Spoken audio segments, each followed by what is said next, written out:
Coach, bon, je ne sais pas si c'est le meilleur pour la fin parce qu'on va peut-être avoir d'autres intervenants, mais en tout cas, coach, j'ai envie de dire tout d'abord félicitations.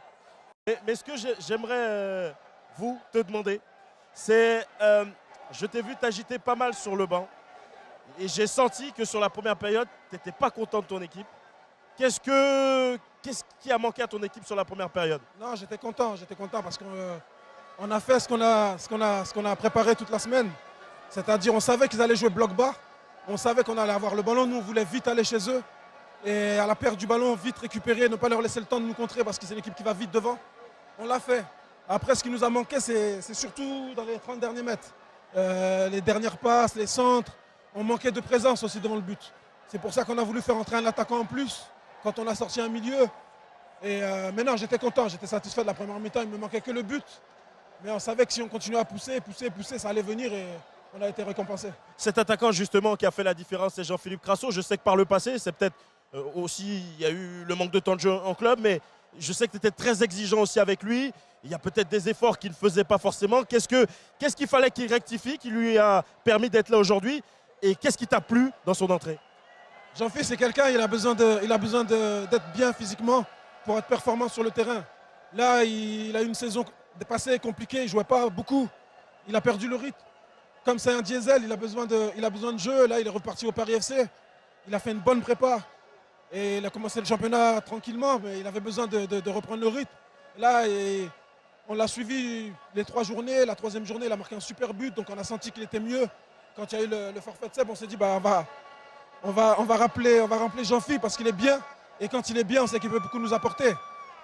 Capable de jouer entre les lignes, capable de marquer, c'est un buteur. Il sent le jeu, il marque des buts. Donc il est rentré, il nous a récompensé, il s'est récompensé aussi en même temps, mais c'est bien pour l'équipe.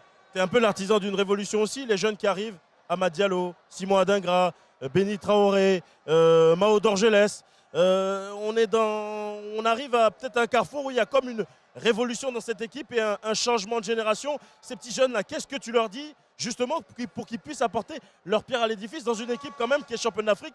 C'est pas évident de rentrer dans une équipe qui a gagné la CAN il y a quelques mois. Ouais, c'est vrai, c'est pas facile. Après, c'est le jeu, on les a préparés. Bien en U23, on a attendu qu'ils soient au-dessus en U23 pour les faire monter en A.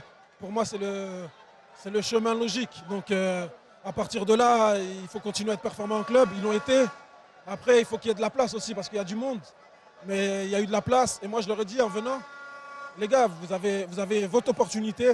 C'est le moment de la saisir. Vous n'êtes pas là pour remplacer quelqu'un. Vous êtes là parce que vous le méritez.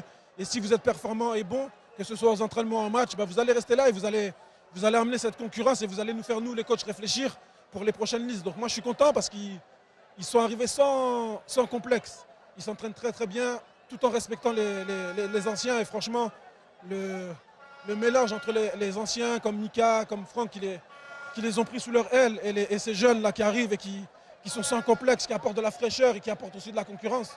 Franchement, c'est top. Nous, on est contents et on espère que ça va continuer. Prochain rendez-vous mardi face au Tchad, sur terrain neutre au Cameroun. Est-ce que c'est un déplacement que tu appréhendes face à une équipe assez singulière aussi? Ouais, on sait que ça va être des matchs difficiles. On est champion d'Afrique. Toutes les équipes elles vont vouloir faire un résultat, même nul.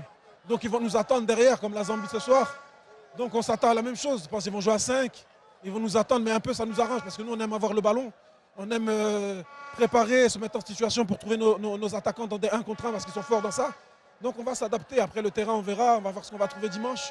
Mais ce qui est sûr, on va aller là-bas pour prendre les 3 points. On veut vite se qualifier pour la CAN et on va tout faire dès mardi pour prendre les 3 points, arriver à 6 et espérer qu'il y ait nul entre la Zambie et la Sierra Leone pour avoir un peu plus d'air. Merci Emers, merci infiniment.